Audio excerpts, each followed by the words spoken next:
No species will ever forget the moment humanity's endurance finally reached its breaking point. Part 1. The Burden Bearers. The ship came out of the darkness like a wounded animal crawling home. Captain Park stood on the bridge and watched the Galactic Council station grow larger through the viewport. His hands were steady. They were always steady. After 20 years of impossible missions, he had learned to keep his body calm even when his mind was screaming. Behind him, what remained of his fleet followed in silence. They had left with 32 ships. They were returning with 19. 3 years. 3 years in the expanse, a region of space so hostile that light itself seemed to die there. The radiation levels could kill most species in weeks. The cold was absolute. The isolation drove minds to madness. But humans endured. They always endured. That was the problem. Was 58 years old now. His hair had turned during his first mission to the burning zones. His eyes had lost their brightness somewhere in the acid nebula. His heart had grown heavy from counting the names of the dead. 40% of his crew would not see their families again. 40%. And yet he knew that when the Council received his report, they would call this mission a success. Because the mission was complete, because humans had done what no other species could do, because that was what humans were for. Lieutenant approached him carefully. She was young, only 29, and she still believed in things. Remembered when he believed in things too. It felt like 1,000 years ago. "Sir, we are receiving a welcome transmission from the Council," she said. Her voice was professional but could hear the hope in it. She expected gratitude. She expected recognition. She would learn. "Put it through," he said. The holographic image of an official appeared before them.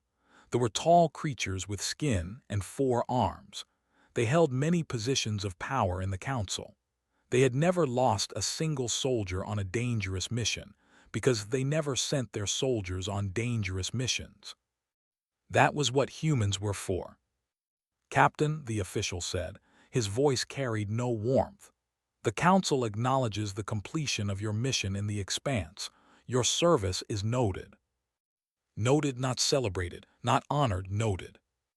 Kept his face empty. "Thank you, Counselor. You will dock at Station 7. After a rest period of 48 hours, you will receive your next assignment." Made a small sound of surprise. Did not react. He had expected this. 48 hours, he repeated. "Yes. The burning corridor requires immediate attention. No other species can survive the conditions there. The Council trusts that humanity will once again demonstrate its unique capabilities."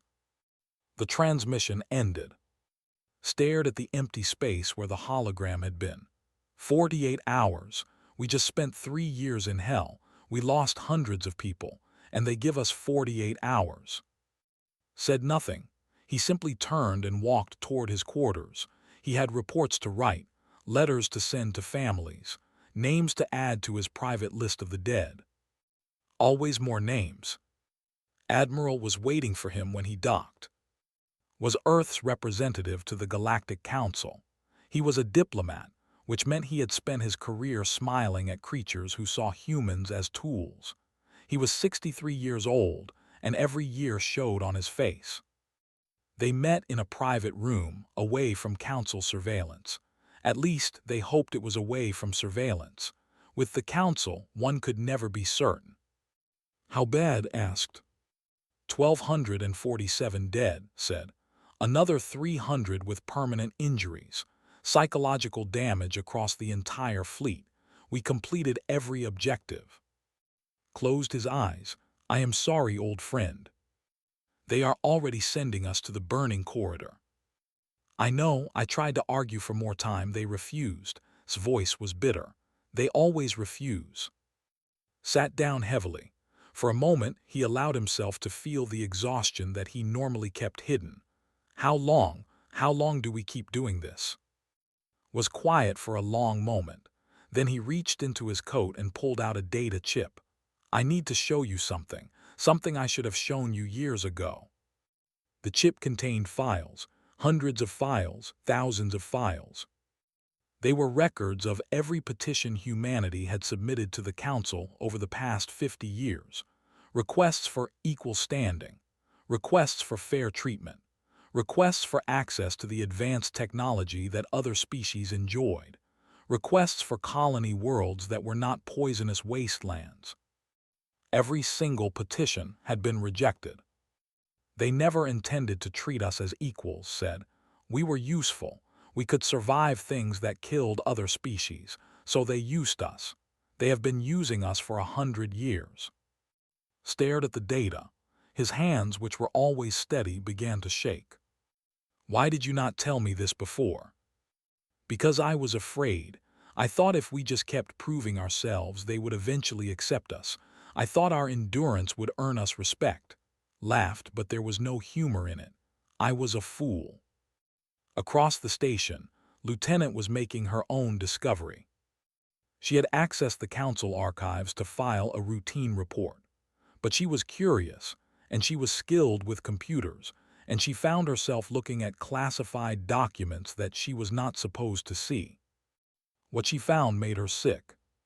Meeting transcripts, Council members discussing humanity's usefulness, strategies for keeping humans dependent on Council resources, plans to ensure that humans never gained enough power to refuse assignments. One phrase appeared again and again: acceptable human losses. They had a number.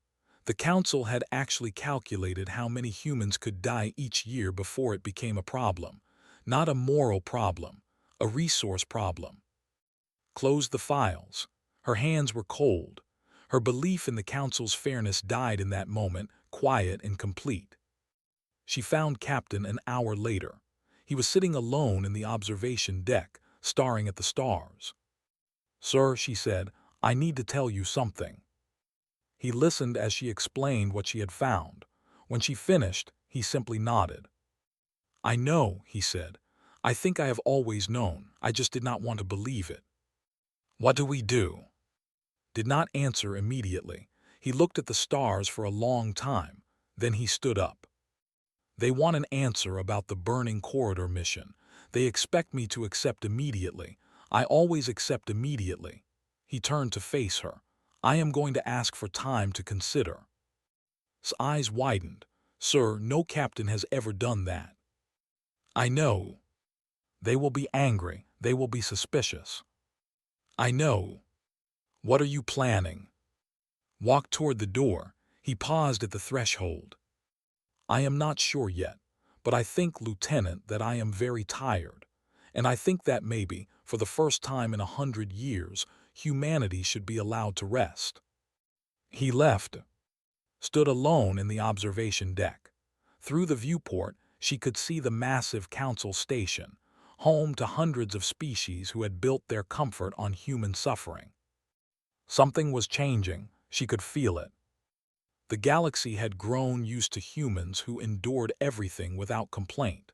They had forgotten that endurance had limits. They had forgotten that patience could run out. They were about to remember. No species will ever forget the moment humanity's endurance finally reached its breaking point. Part 2: The Weight of Centuries. The word spread through the Council like fire through dry grass. A human captain had asked for time to consider a mission. In 100 years of human service to the galaxy, this had never happened. Humans accepted missions. Humans completed missions. Humans died on missions.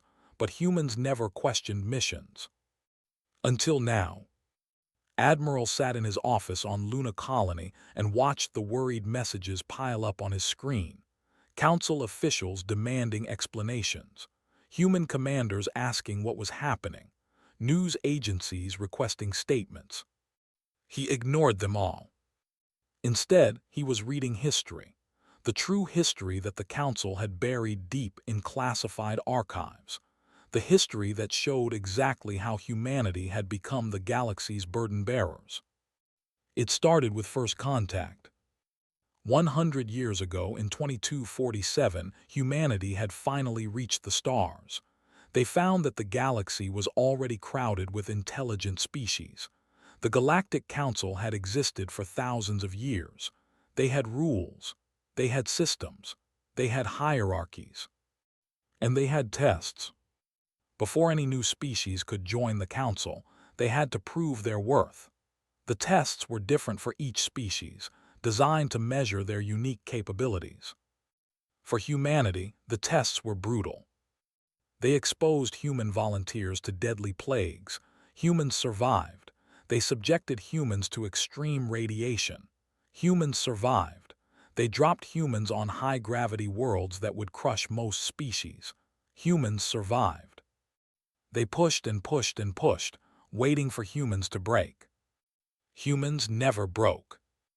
Remembered the old stories his grandfather used to tell, how humanity had been so proud to pass every test, how they thought their endurance had earned them respect.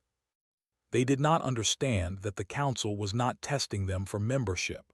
The Council was testing them for usefulness. A species that could survive anything was valuable, not as equals, as tools. Dr. Sara entered his office without knocking.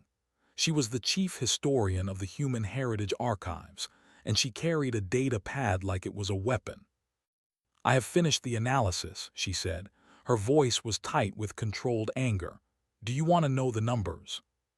Nodded. In the past 100 years, 2.3 million humans have died on Council missions. The next highest species lost 12,000. She paused to let that sink in. We have lost nearly 200 times more people than any other species in the galaxy. And in return, nothing. We have no vote on the Council. We have no access to advanced technology. Every human colony is on a world that no other species wanted. We are faster-than-light communication networks. We cannot even travel freely without Council permission. Looked at the numbers on her data pad. Each number was a life, a family destroyed, a future erased. "How did we let this happen?" he asked quietly.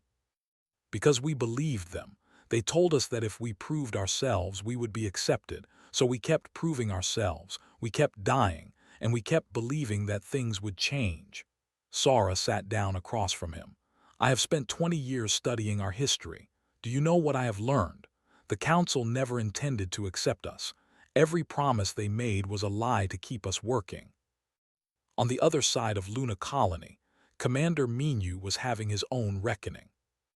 Minyu was Captain's second-in-command. He had served in the Endurance Corps for 18 years. He had completed dozens of missions. He had watched countless friends die. 5 years ago, he had watched his wife and daughter die. Their colony transport had been redirected to pass through a dangerous region of space.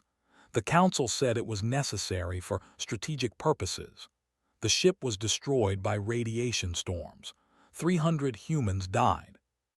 The Council called it an acceptable loss. Minyu had never used that phrase without feeling sick. Now he sat in his quarters, looking at a network of messages on his private screen. For years, he had been quietly connecting with other human veterans across the galaxy. They shared stories. They shared pain. They shared a growing question that none of them dared to speak aloud. Until now. "When do we get to stop?" one message asked. "How many more of us have to die?" asked another. "I served for 30 years. My reward was a broken body and a pension that barely covers my medical bills. Was it worth it?" Minyu had no answers, but he knew that millions of humans were asking the same questions. Lieutenant had not slept since her discovery in the Council archives.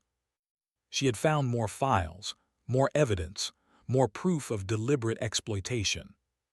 The worst file was a recording of a Council session from 20 years ago. She watched it with growing horror. On the recording, Council members discussed the human resource problem. They talked about humans the way farmers talked about livestock. How many could be spent on this mission? How many could be sacrificed for that objective? How to keep humans motivated without giving them actual power? One official said something that burned itself into his memory. "The humans believe they are earning equality. Let them believe. Their hope is cheaper than payment. They laughed. The council members laughed at human suffering.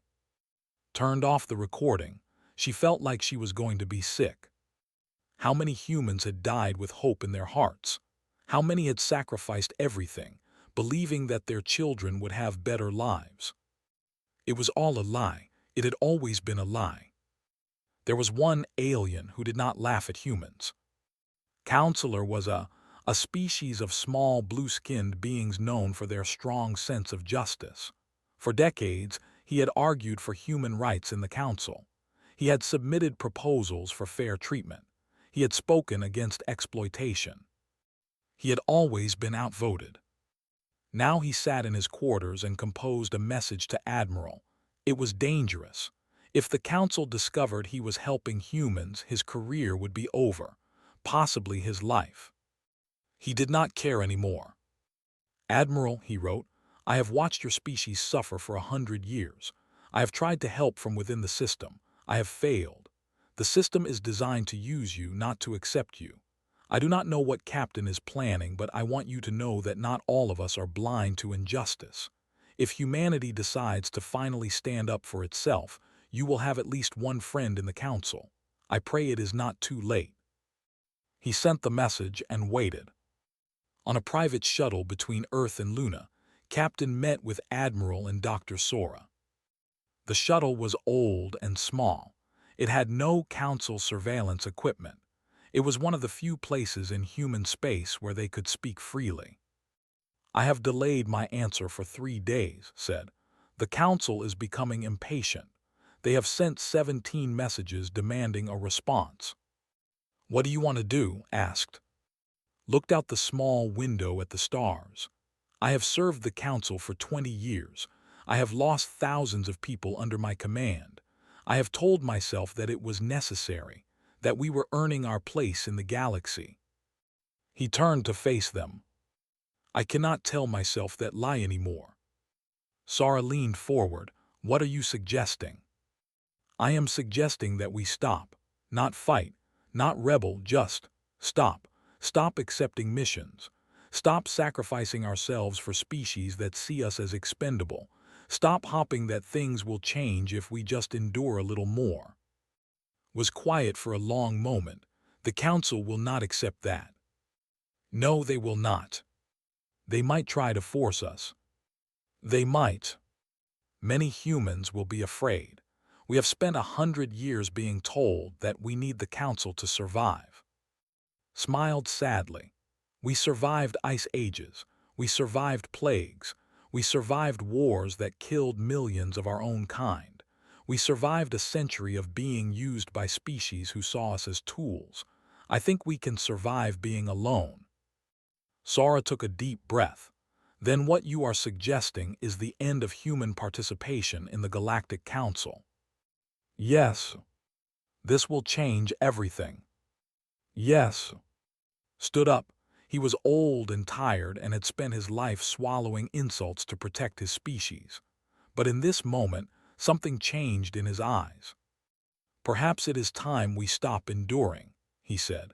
Perhaps it is time the galaxy learns what it feels like to carry its own burdens. Nodded, then we are agreed. Sora and looked at each other, then they looked at. We are agreed, they said together. Outside the shuttle, the stars watched in silence. They had seen empires rise and fall. They had witnessed countless species reach for greatness, but they had never seen anything quite like this. A species that had endured everything was about to do the most difficult thing in its history. It was about to stop. No species will ever forget the moment humanity's endurance finally reached its breaking point. Part 3, The Quiet Before. The message went out in the middle of the night. It traveled through channels that the Council did not know existed. Human engineers had built these secret networks over decades, hiding them inside the communication systems they maintained for their alien masters. The Council had never thought to check. After all, humans were loyal. Humans were obedient. Humans would never deceive them. The message was short and simple. The long endurance ends at the next cycle. Across the galaxy, humans read those words and understood. Some felt fear, some felt relief.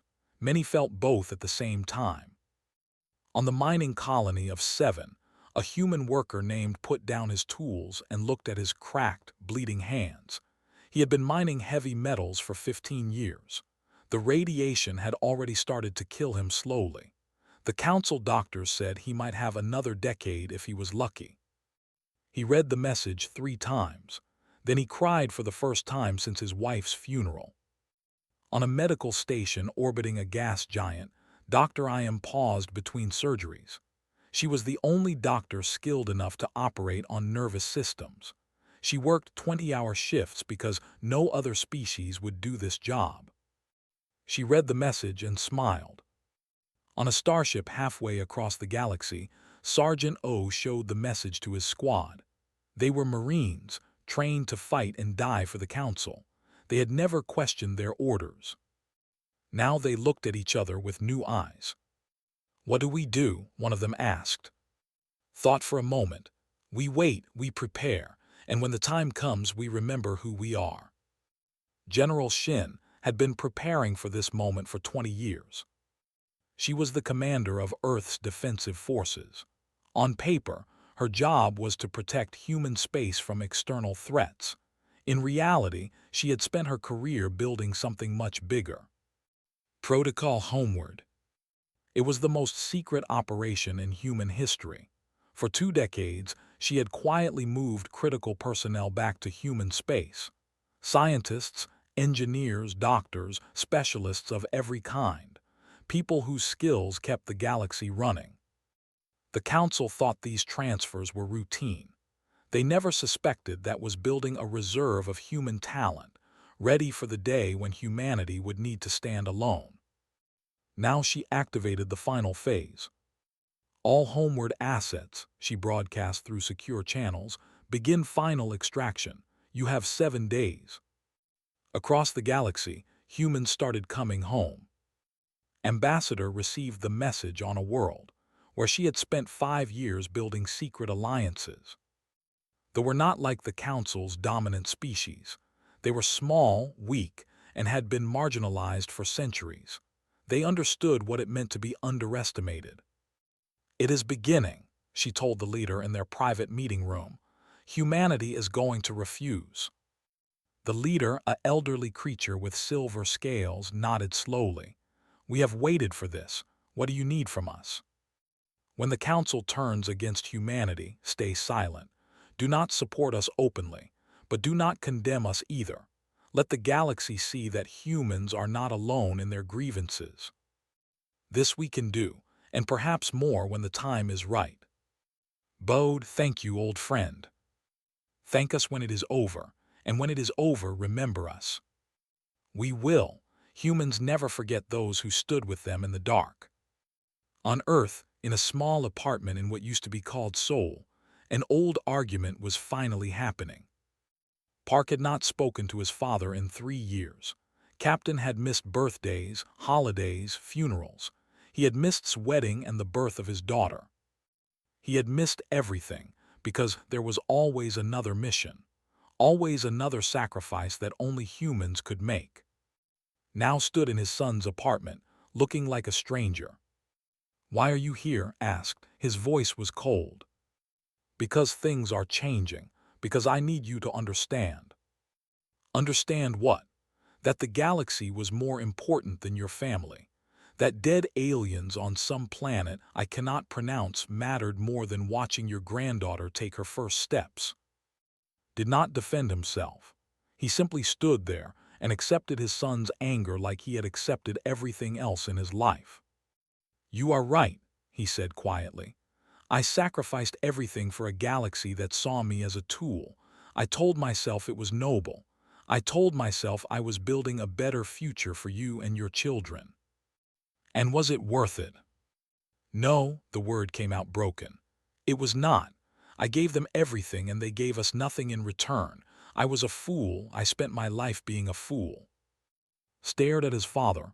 He had expected arguments. He had expected excuses. He had not expected this. Then why? Why did you do it?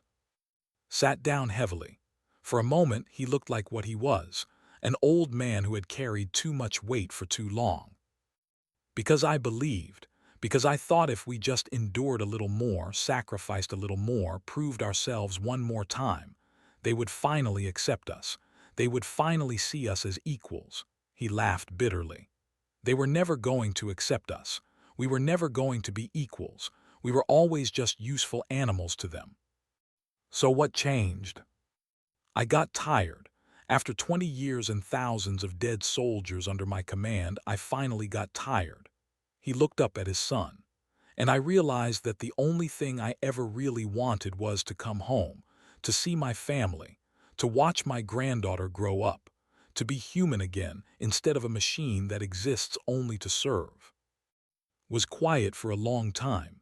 Then he sat down across from his father. What are you going to do? We are going to stop, all of us. Every human in the galaxy is going to stop serving the Council. They will try to punish us. Yes, people might die.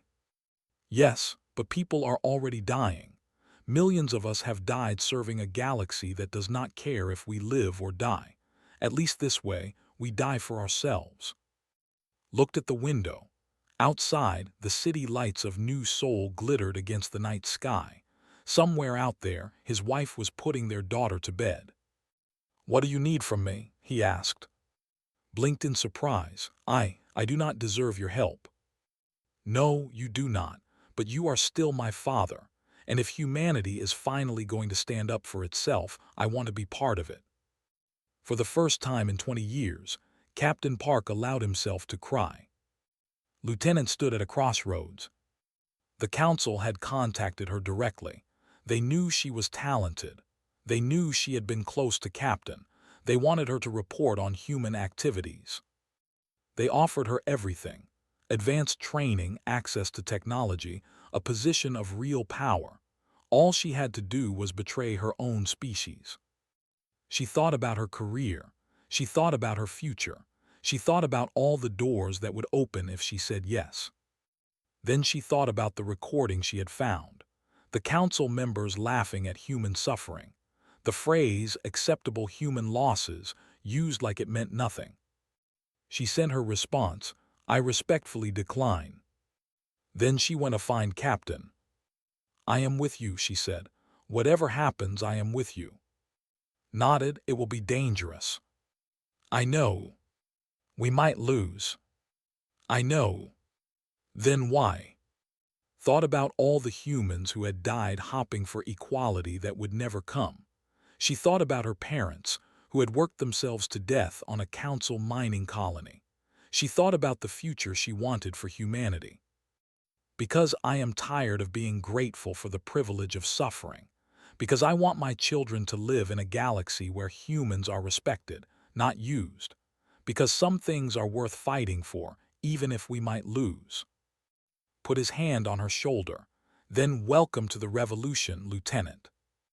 The day of the Grand Council Assembly arrived. Representatives from every species in the galaxy gathered in the massive chamber at the heart of the Council station. It was a regular session, meant to discuss trade agreements and border disputes. But everyone knew that something unusual was happening. The humans had been acting strange. Their captain had still not accepted the Burning Corridor mission. Their ships had been quietly withdrawing from deep space positions. When Admiral entered the chamber, every eye turned toward him. He walked to the center of the room. He looked at the faces around him. Faces of species who had used his people for 100 years. Faces that showed curiosity, annoyance, even contempt. He took a deep breath. Honored members of the Galactic Council, he said, his voice steady and clear. Humanity respectfully declines the Burning Corridor mission. Murmurs of shock rippled through the chamber. Furthermore, continued, humanity declines all future missions that are deemed too dangerous for other species. We decline to serve as your expendable workforce. We decline to die for your convenience. The murmurs became shouts. Raised his hand for silence. For 100 years we have endured, we have sacrificed, we have believed your promises of equality that never came. We are not ending our relationship with the galaxy. We are simply announcing that from this moment forward, we will no longer accept the role of burden bearers. He paused. We are tired, and it is time for humanity to rest. The chamber erupted into chaos, but did not stay to watch. He turned and walked out, leaving a galaxy in shock behind him. The long endurance had ended. Now the real struggle would begin. No species will ever forget the moment humanity's endurance finally reached its breaking point. Part 4: The Breaking. The galaxy's first reaction was disbelief. Surely the humans did not mean it. Surely this was some kind of negotiating tactic. Surely they would come to their senses and return to their proper place. The Council gave humanity 72 hours to reconsider. 72 hours passed. Humanity did not reconsider. Then the disbelief turned to anger. High Arbiter of the species stood before the emergency council session, his 4 arms spread wide in outrage. He was the head of council security, and he had spent his career ensuring that the galaxy's order was maintained. To him, human refusal was not just disobedience, it was chaos. This cannot be allowed, he declared. If one species refuses its duties, others will follow. The entire structure of galactic civilization depends on each species fulfilling its role. Humans are the endurance species. They exist to perform the tasks that others cannot. If they refuse, everything falls apart. Counselor, the small blue who had secretly supported humans for decades, spoke up. Perhaps we should ask why they refused. Perhaps we should examine whether their treatment has been fair. Turned on him with cold fury. Fair. They were given a purpose. They were given meaning. We allowed them to join galactic society. Without us, they would still be trapped on their single planet, fighting among themselves like animals. We did not allow them to join, said quietly. We used them. There is a difference. Silence, his voice echoed through the chamber. The council will not debate the obvious. Humans have forgotten their place. We will remind them. The vote was quick. Only 2 other species voted against punishment. The rest supported its proposal. Sanctions would be imposed. Trade would be cut off. Travel would be restricted. Human-operated stations would be seized. And if humans still refused to comply, military peacekeeping forces would be sent to human colonies to restore order. The message was clear: obey or suffer. Humanity received the Council's ultimatum with quiet resolve. On Earth, General addressed the Planetary Defense Council. They think we will break. They think hunger and isolation will bring us back to them. They do not understand us at all. Can we survive without Council trade? One of the Council members asked. We survived for 200,000 years without the Council. We can survive again. It will be hard. Many things will become scarce, but we have faced worse. And if they send military forces? His expression did not change. Then they will learn that we were not weak because we could not fight. We were peaceful because we chose to be. That choice is no longer certain. On the colony world of Nu, the peacekeeping force arrived like a storm. Their ships darkened the sky. Their soldiers marched through the streets in perfect formation.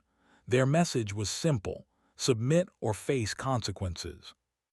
Sergeant O watched them approach from the main square of the colony's capital city.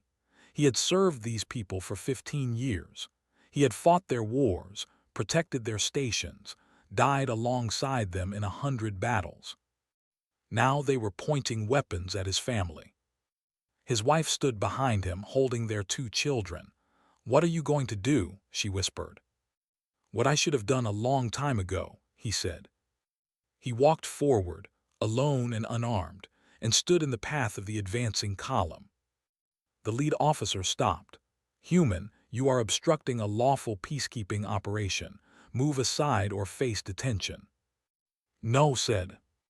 The officer blinked his secondary eyes in confusion. Humans did not say no. Humans obeyed. I said move aside. And I said no. This is our colony, these are our people, you have no right to be here. We have every right. The Council has authorized this action. The Council can authorize whatever it wants. That does not make it just. That does not make it right. Looked the officer in the eye. I served your military for 15 years. I bled for your causes. I watched my friends die protecting your worlds. And this is how you repay us. By threatening our children. Other humans were gathering now. Workers, farmers, families. They stood behind, unarmed but unmoving. The officer hesitated. He had expected submission.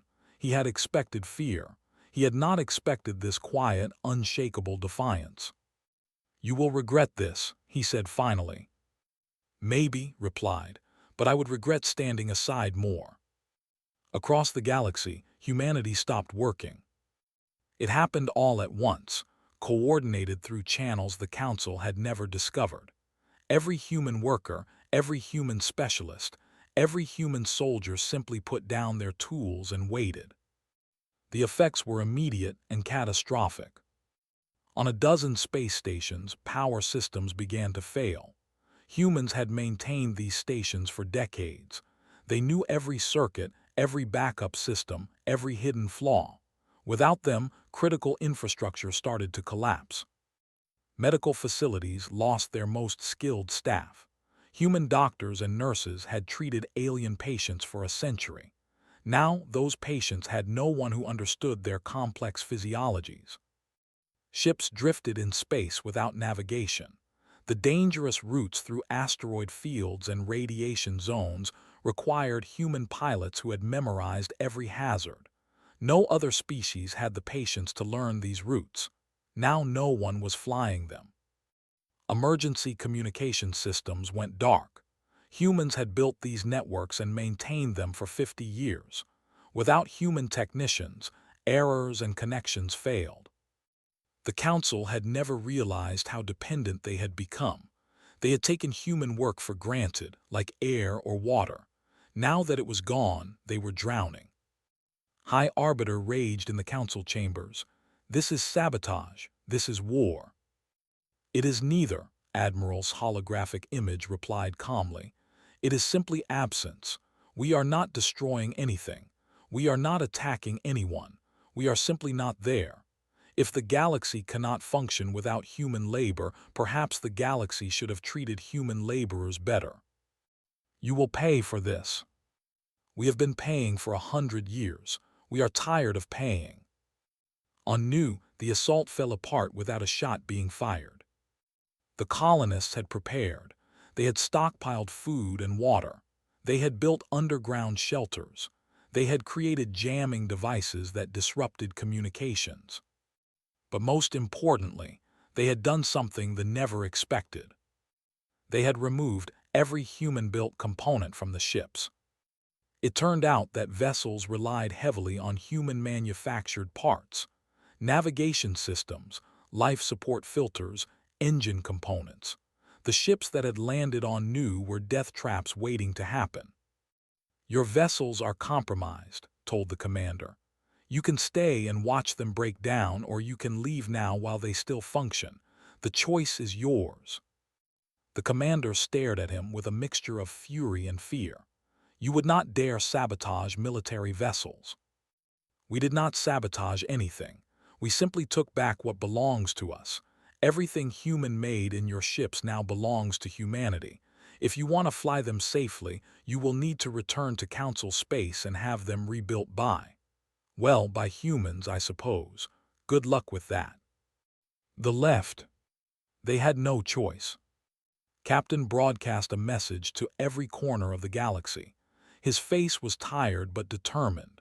His voice carried the weight of 100 years of suffering. For 100 years you asked us to endure. We did. You asked us to sacrifice. We did. You asked us to die. We did. You never once asked us how we felt. You never once wondered if we were happy or tired or broken. You simply assumed that we would always be there, carrying your burdens, dying for your comfort." He paused. "Now you will learn what the galaxy looks like without human endurance. Not because we cannot continue. We are humans. We can endure anything. We have proven that 1,000 times. We are stopping because we choose to, because we deserve to, because we are tired of being tools. You called us the endurance species. You were right, but endurance is not just about suffering. It is about choosing when to suffer and when to stop. For 100 years, we chose to suffer for you. Now we choose to stop. If you want humans to return to our old role, you will need to earn it. Not with threats, not with sanctions, not with force, with respect, with equality, with the recognition that we are not your servants but your partners. Until then, we will be here, on our worlds, with our families, living our lives. Remember how to do your own work. Remember what it felt like before you had humans to do it for you. And remember this, we did not break because we were weak. We stopped because we were finally strong enough to say no." The message ended. The galaxy fell silent. For the first time in 100 years, humans were not available to solve everyone's problems. And slowly, painfully, the galaxy began to realize just how much they had lost. Not human labor, human trust. And that was something that could not be taken by force. It could only be earned. The galaxy had forgotten that. Now they would have to learn it all over again. No species will ever forget the moment humanity's endurance finally reached its breaking point. Part 5: The Reckoning. The burning corridor expanded for 3 weeks before anyone noticed. Without human crews to monitor and contain it, the region of superheated space had grown beyond its boundaries. Radiation storms spilled into inhabited systems. Warning satellites went offline one by one. By the time the Council realized what was happening, 2 worlds were already dying. The first was an agricultural colony. 40 million people watched their crops wither under the radiation. Emergency shields failed because no one knew how to repair the human-built generators. Evacuation ships broke down because their human-designed engines required maintenance that no one else could provide. The second was a research station. 8,000 scientists lost everything they had built over centuries when the station's life support systems collapsed. Both disasters could have been prevented. Both would have been prevented if humans had still been there. In the council chambers, Elder Counselor rose to speak. She was the oldest member of the council, who had served for over 200 years. Her voice was thin with age but still carried authority. "We did this," she said simply. "Every death in the burning corridor, every life lost on those worlds. We did this." High Arbiter interrupted angrily. "The humans did this by refusing their duties."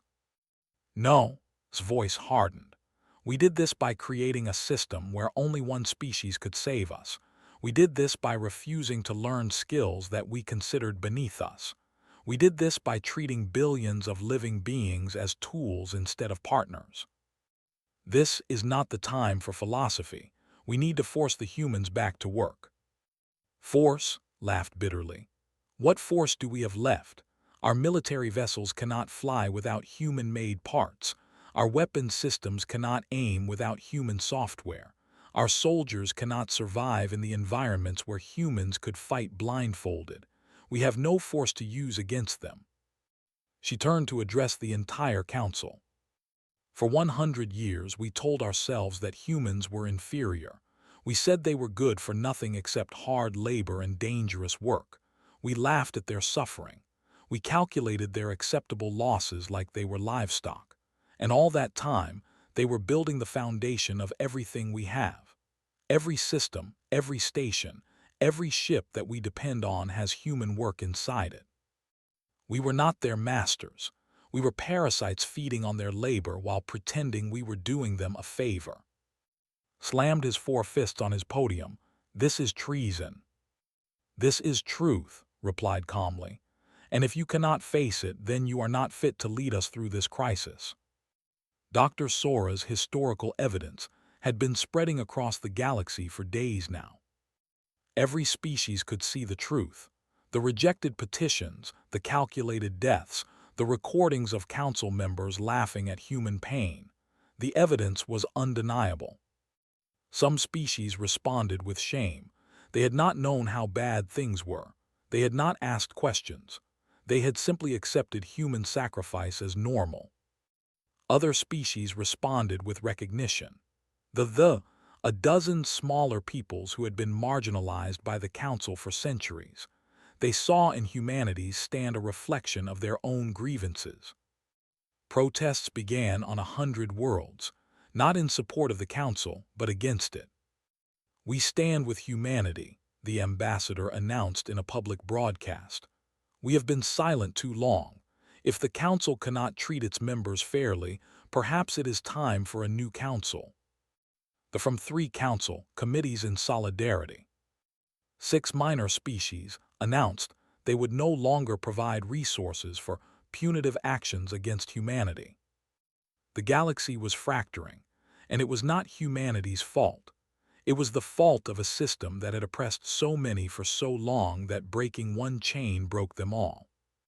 On Earth, General presented her findings to the Human Leadership Council. "They are afraid," she said. "The council expected us to be helpless without them. Instead, they are helpless without us." "Will they attack?" Admiral asked. "Wants to. He has been pushing for total war for weeks, but the military commanders are not stupid. They know that an attack on Earth would require flying through regions of space that only human navigators know. They know that their ships depend on human technology. They know that we have had 100 years to study their weaknesses. So we are safe." Shook her head. "Not safe, but safer than they expected, and that is enough for now." Captain spoke up from the corner of the room. "We need to give them a way out. If we back them into a corner, they will fight even if it destroys them. That is what any species would do." "After everything they did to us, you want to help them?" Commander Minu asked. His voice was bitter. "No, I want to help us. A war would hurt both sides. Many humans would die. I did not lead this movement so that more of our people could die. I led it so that we could live differently." Nodded slowly. "Then what do you propose?" "We offer them a path forward, not surrender, not victory, change." Lieutenant had become something she never expected, a symbol. The young officer who had discovered the council's secrets had become a hero to millions. Humans across the galaxy pointed to her as proof that the truth could not be hidden forever. Other species called her the one who had finally exposed the lies. She did not feel like a hero. She felt tired. "I did not do anything special," she told a group of human settlers on Luna who had gathered to meet her. "I just looked. The truth was always there. The council did not even try very hard to hide it. They thought we would never question. They thought we would never look." "But you did look," an elderly man said. "You questioned, that took courage." "No, it took exhaustion. I was tired of believing things that did not make sense. I was tired of being grateful for crumbs while they ate feasts." She paused. "I think all of us are tired. That is why this is happening. Not because we are brave, because we are exhausted." The old man smiled. Sometimes exhaustion and courage look the same. High Arbiter made one last attempt. He gathered every military force he could still command and announced his intention to liberate human space from radical elements. He declared that the true humans wanted to return to their duties and were being held hostage by extremists. No one believed him. His own officers began to desert. Some because they did not want to fight a war they knew they would lose. Some because they had worked alongside humans for years and could not bring themselves to attack people they had learned to respect. One commander sent a message to General before abandoning his post. "I served with human soldiers for 12 years. They saved my life twice. I will not repay that debt with violence. Whatever happens next, some of us remember what honor means. Elder Counselor called for a vote to remove from his position. The vote passed. Was led away in disgrace, his career destroyed by his own refusal to see the truth. As he was escorted from the chamber, he passed Admiral. "This is not over," hissed. "Your species will regret this." Looked at him with something that might have been pity. "We already have regrets, 100 years of them, but refusing to be your tools is not one of them." Admiral stood before the Galactic Council one final time. The chamber was different now. Many seats were empty. Many faces showed shame instead of contempt. The arrogance that had defined this room for centuries had been replaced by something else. Fear, uncertainty, but also perhaps the beginning of understanding. "You measured us by our tolerance for suffering," said. "You thought that because we could endure anything we were weak. You thought our patience was submission. You thought our silence was acceptance." He paused, looking at the faces around him. "You were wrong. Our endurance was never weakness. It was a gift we gave freely. A gift that cost us millions of lives. A gift that we hoped would earn us a place among you as equals. You took that gift and demanded more.